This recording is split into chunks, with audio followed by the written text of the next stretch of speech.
Victoria Caputo, daughter of Long Island medium Theresa Caputo, was recently beaten by her husband Michael Mastrandria over a minor family matter, forcing Victoria to go to the hospital. Theresa Caputo was furious after hearing the news and took legal action against Michael Mastrandria and reported him to the police. Theresa said, "Why did you beat my daughter and send her to the hospital? I will do what is legally necessary. I will help my daughter get justice through the courts." Once upon a time, in the small but bustling town of Long Island, Victoria Caputo lived a peaceful life with her husband, Michael Mastrandria. Victoria, the daughter of the famous Long Island medium, Theresa Caputo, had grown up with a strong sense of family and love, a bond that was especially nurtured by her mother. Theresa, known for her empathic abilities, always felt a deep connection with her daughter, and nothing could shake the deep protective instinct she had for her. However, one evening, after a trivial family disagreement, things took a dark turn. Michael, usually calm and patient, suddenly lost control. The argument, which started over something as simple as a miscommunication about dinner plans, escalated unexpectedly.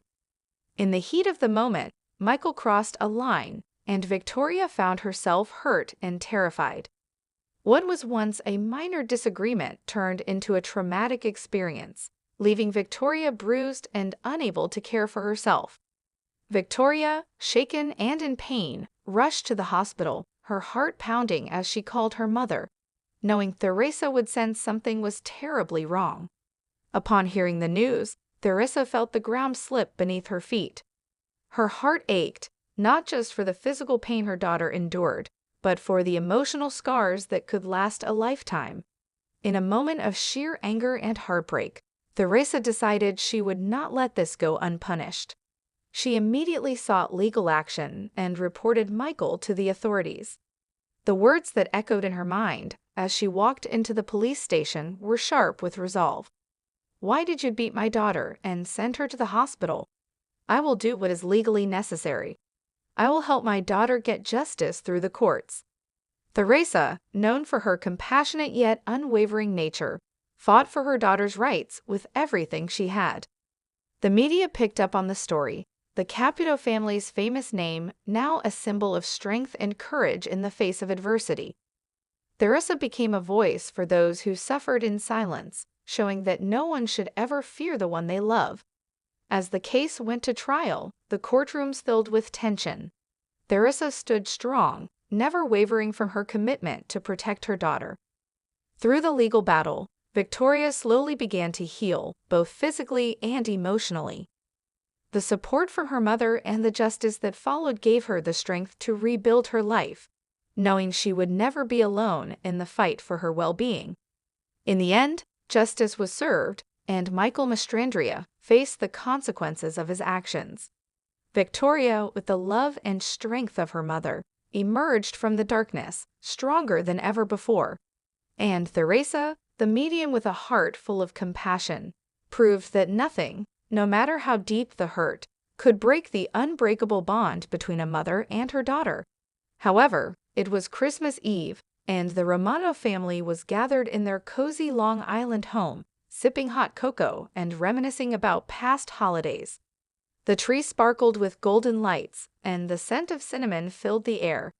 But this year felt different. Maria, the family matriarch, had passed away a few months ago, and her absence left a hollow feeling in the room. To lighten the mood, Maria's daughter, Lisa, decided to do something unexpected.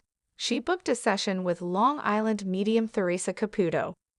"Are you sure about this?" her brother, Danny, asked. "I mean, it's Christmas Eve." "Exactly," Lisa said. "If there's any time Mom would want to reach out, it's now." Theresa arrived, her signature blonde hair perfectly styled, and her energy filled the room. She sat down, closed her eyes, and took a deep breath. "Okay, so right away, I have to tell you, there's a strong, loving presence here," Theresa said, her Long Island accent warm and familiar. "She keeps saying something about extra sweetness." Lisa gasped. "Oh my God, that was Mom's thing. Every Christmas, She made sure our hot cocoa had extra marshmallows and candy canes. She always said Christmas should be extra sweet, just like family. Theresa smiled. She wants you to know she's here. She sees the cocoa, she sees the tree, and she's loving every second of this. And, oh wow, she's laughing about something. Did someone burn the cookies? Danny's face turned red. I did. I left the oven on too long. Theresa chuckled. She says, Danny, you always rush things. But don't worry, I'm still proud of you. Tears welled up in Lisa's eyes. I just miss her so much. Theresa placed a comforting hand on hers. She's saying, don't be sad, honey. I'm always with you. Just look for the extra sweetness. At that moment, the lights on the Christmas tree flickered, and the scent of Maria's favorite vanilla cookies seemed to fill the air. Lisa and Danny looked at each other, smiling through their tears. Their mother was still with them, sending her love, extra sweet, just like she always did.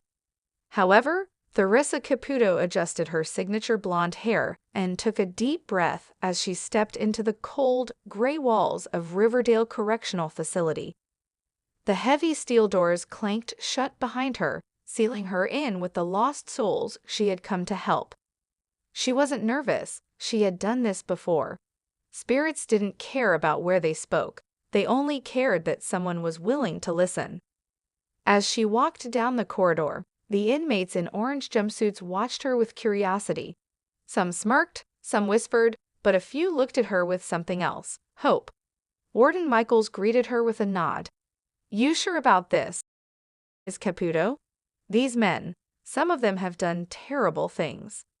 Theresa gave him a knowing smile. Spirits don't judge, Warden. They just want to be heard.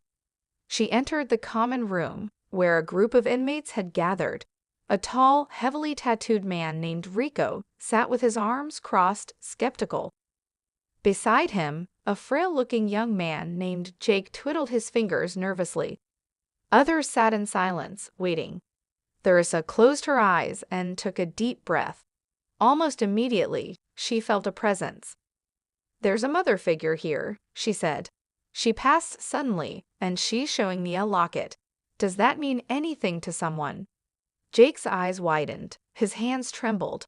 My mom, she died in a car crash when I was 16. She had a locket with our picture in it. Theresa smiled softly. She wants you to know she forgives you, Jake. She says you need to forgive yourself too. Tears streamed down Jake's face. I never got to say goodbye. She says you don't have to. She's always with you. The room was silent. Even Rico, the skeptic, looked shaken. Then Theresa turned toward him. There's a young boy here, she said, tilting her head as if listening. He says he used to call you Big Bro. Rico's tough exterior cracked. He swallowed hard. That's my little brother. He died when he was 8. Theresa stepped closer. He says he still looks up to you. He wants you to know that you're not beyond saving. Rico wiped his eyes roughly. I don't deserve that. Theresa's voice softened. Spirits don't lie. The room filled with an unspoken energy, pain, regret, and something deeper, healing. As Theresa left the facility, she knew she had done what she came for. These men had lost their way, but their spirits, both the living and the dead, were still searching for light. And maybe, just maybe, they had found a little of it that day. However, on a stormy evening in a quiet, small town, Theresa Caputo, renowned for her abilities to communicate with the other side, entered a dimly lit room. The air was thick with the lingering scent of incense and soft whispers of hope.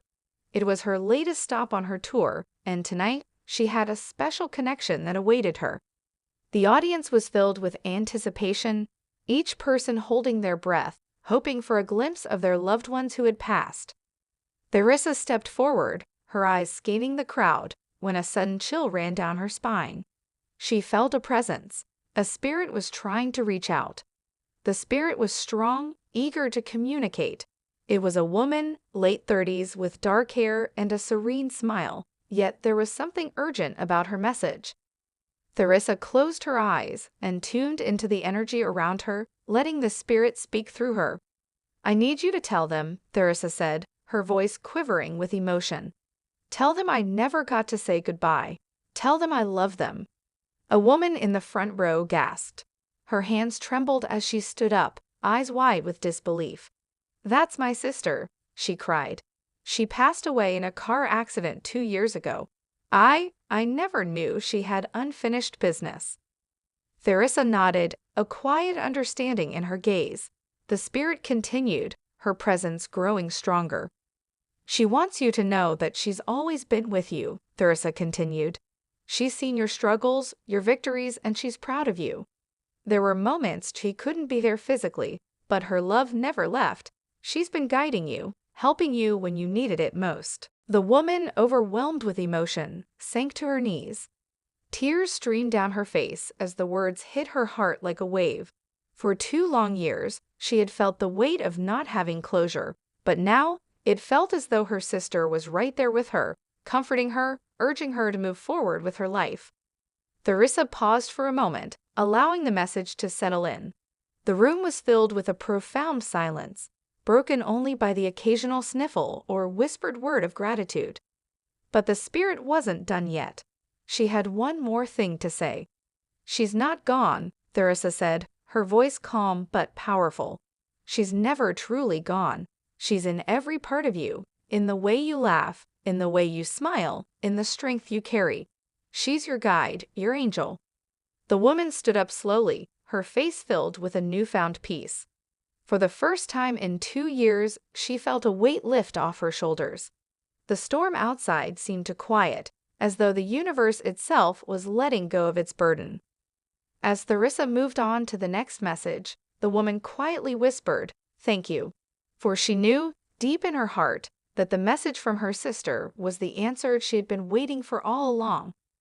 And as the evening drew to a close, everyone left the room with a sense of comfort, knowing that the spirits were watching over them, ready to share their love and wisdom at the right moment. However, it was a stormy night in a small coastal town, where the waves crashed fiercely against the shore. Inside a modest home, Theresa, a gifted medium, sat in her dimly lit living room. The air was thick with the scent of salt water and mystery, as if the storm itself was a warning. Theresa had always felt the presence of spirits, but tonight was different. There was a heaviness in the air, something urgent and desperate. She closed her eyes and steadied her breathing, waiting for the connection to form. Suddenly, a cold gust of wind swept through the room, even though all the windows were closed. Her fingers twitched, and she felt a tug in her chest. A spirit was trying to reach her, its energy intense, almost overwhelming. "Who's here?" Theresa whispered aloud, her voice calm yet steady. She sensed the presence of a woman, the energy dark and sorrowful, as if weighed down by something unfinished. The spirit seemed restless, and Theresa knew it had to tell her something important. The spirit's energy pulsed with clarity. Theresa could hear the faint whispers of a name, Miriam. It was a name she had never heard before.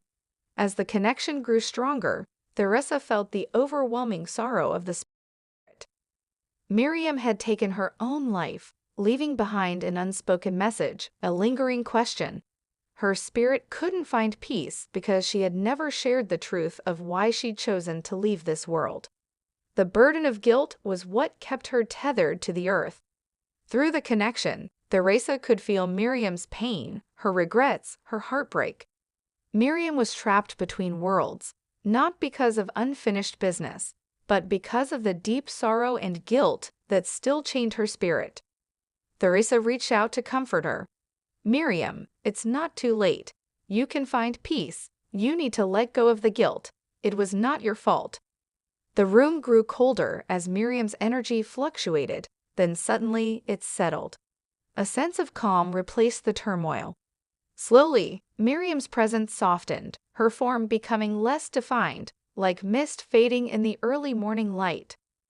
With a final whisper of gratitude, Miriam's spirit found its release, leaving behind only a faint trace of warmth in the room.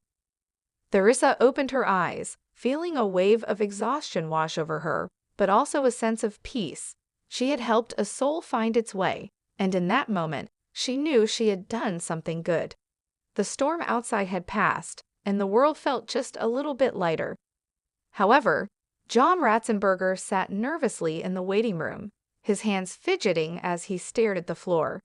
He had heard stories about Theresa Caputo, the Long Island medium, and how she had an uncanny ability to connect with the other side. Yet, even as a seasoned actor, he couldn't shake off the feeling that this might be something different, something far beyond the world of scripts and performances. It was a crisp autumn morning, and John had agreed to this reading reluctantly. His heart still ached from the loss of his beloved father, and the pain was something he hadn't fully processed. He wasn't sure if he was ready to face those emotions yet, but something inside told him that perhaps this experience would offer the closure he needed. As he walked into the cozy room where Theresa awaited, the atmosphere shifted. The air seemed heavier, charged with something he couldn't quite explain. Theresa greeted him with a warm, welcoming smile, her presence immediately comforting. There was no trace of judgment in her eyes, just an openness that felt almost sacred. "I'm so glad you're here, John," Theresa said gently, her voice soft but firm. "I know this might feel a little overwhelming, but I promise you, this is for you, for healing." John nodded, taking a deep breath. His mind was racing, wondering what to expect. Was it all real, or just a cleverly staged performance? Theresa closed her eyes for a moment, and John could feel the tension in his chest ease slightly. Then her eyes fluttered open, and her gaze locked onto his. "Your father, he's here," she said, her voice tinged with emotion. "He's showing me something very specific. A tool, something he used all the time, something that meant a lot to him. Do you know what that is?" John's throat tightened. He could see it in his mind's eye. A worn leather tool belt, the one his father had worn every day when he worked on his car, the one he had used to teach John how to fix things. His heart thumped louder in his chest. "Yes," John whispered, his voice barely audible. His tool belt. It meant everything to him. He was proud of it. Theresa's eyes softened. "He's showing me that he's still with you, John. He's watching over you, even now. And he wants you to know something that I think you've been carrying for a long time. He's not angry. He's not upset. He understands everything, but you have to forgive yourself." John's eyes welled up with tears, emotions flooding his body. The grief he had buried for so long surfaced like a tidal wave. He had never realized how much guilt he carried, how much he wished he could have done more, said more. But here, with Theresa's words, he felt something shift within him. A weight that had been pressing on his chest for years began to lift. I'm so sorry," John choked out, his voice breaking. "I didn't say goodbye the right way. I didn't do enough. I didn't." Theresa gently reached out, placing a comforting hand on his arm. "He knows, John. He knows you loved him. And he's telling me to tell you that it's time to let go of that guilt. He wants you to be at peace. He's at peace." The floodgates opened then. John's emotions poured out uncontrollably, a mixture of sorrow, relief, and love. He had carried the pain for so long, and now, for the first time, he felt it slipping away, replaced by an overwhelming sense of connection.